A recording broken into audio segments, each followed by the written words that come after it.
క్రైస్తల అలసిన వారిని ఊరడించు మాటలు జనవరి 3.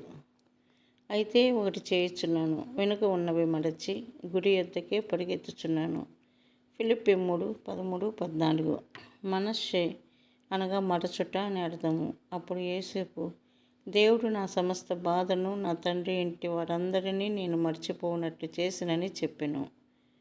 యోసేపు గతమును మర్చిపోయినట్లు మనం కూడా మరచి కొంత శ్రేష్టమైన భవిష్యత్తు కొరకు ఎదురు చూడవలసి ఉన్నది.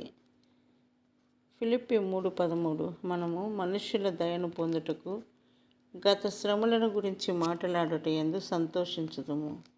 ఏదేమైనాను ఆత్మీయముగా ఎదుగుటకు గాను గతములోని ప్రతి విధమైన శ్రమను సంపూర్ణముగా మనము మర్చిపోవలెను.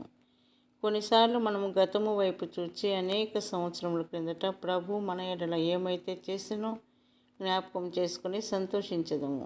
మనము 10, 12 లేక 15 సంవత్సరముల క్రిందట జరిగిన దానిని ఎడతెగక ఇతరులకు చెప్పుచునే ఉందుము. కొన్నిసార్లు ఆ అద్భుత దినములను గురించి కన్నీటితో చెప్పుదుము. మరియు కొంతకాలమైనను ఆ పాత మంచి దినములు తిరిగి రావాలనని కోరుదుము. వివాహమైన వారు వివాహ జీవితపు మొదటి కొద్ది నెలలు, సంవత్సరముల వైపు చూచి భవిష్యత్తులో ప్రభు వారి నిమిత్తమై ఎంత గొప్ప ఆశీర్వాదమును ఉంచెనో గుర్తించక ఆ పాత దినములే తిరిగి రావాలనని ఆశించుదురు. ఒకవేళ ప్రభు నీ ఎడల అత్యధికముగా మంచివాడుగా ఉండి గతములో ఆయన బలముగా పనిచేయుటను నీవు చూచి ఉండవచ్చును. భవిష్యత్తులో అంతకంటే ఎంతో శ్రేష్టమైన దానిని ఆయన నీ కొరకు భద్రపరిచి ఉన్నాడని మాత్రము మరువకము. కావున ఎంతో కుతూహలముతో గొప్ప వాటి కొరకు ఎదురు చూడుము. పౌలు ముందున్న వాటి కొరకై వేగిరపడుచున్నాను అని చెప్పుచున్నాడు. ప్రభు నీకు ఇవ్వనయ్యున్న శ్రేష్టమైన వాటి కొరకు వేగిరపడుచు ముందుకు చూచినప్పుడే నీ విశ్వాసము జీవము గలదిగా ఉండును. అట్టి నిరీక్షణ విశ్వాసము నిన్ను దేవుని హృదయమునకు సమీపముగా ఉంచును. ఆయన మనలను తన సంపూర్ణతతో నింపి మనలను పరిపూర్ణతలోనికి తెచ్చు పర్యంతము ఆయన తృప్తి చెందడు. మన ఆత్మీయ స్వాస్యమైన తన రాజ్యం అంతటిని మనకివ్వవలెనని ఆయన కోరుచున్నాడు. అందుచేతనే ముందున్న వాటి కొరకై వేగిరపడవలెనని మనలను కోరుచున్నాడు.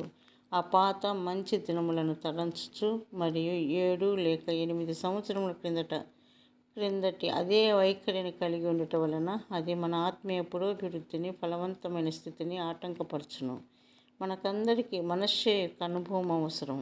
ఏమి సంభవించినను భవిష్యత్తులో ప్రభు మన కొరకై శ్రేష్టమైన ఉద్దేశములు కలిగి ఉన్నాడని జ్ఞాపకం ఉంచుకొనవలెను. ఆయన నిత్యత్వము నుండి మన కొరకు ఏర్పాటు చేసినవన్నీ సంపూర్ణంగా అనుభవించవలెనని కోరుచున్నాడు.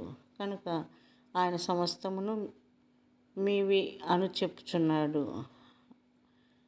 కొలస్సీ 3:21. ఏదేమైనాను కేవలం ఈ మాటలు వల్లించుట చాలదు. మనము ఆయన వాగ్దానమును కోరుకొనవలెను. దేవుడు నిశ్చయముగా నేను నిన్ను ఆశీర్వదింతును, నిశ్చయముగా నిన్ను విస్తరింపచేతును అని చెప్పుచున్నాడు. హెబ్రీ 6:14. ఇది దేవుని వాగ్దానము మరియు దాని ప్రకారము నిత్యత్వమునకు ఎడతెగక తన ఆశీర్వాదములను మన ఎడల విస్తరింపచేయును. ఈ కారణమును బట్టి గతము ఎంత మంచిదైనను దానిని మనము మర్చిపోవలెను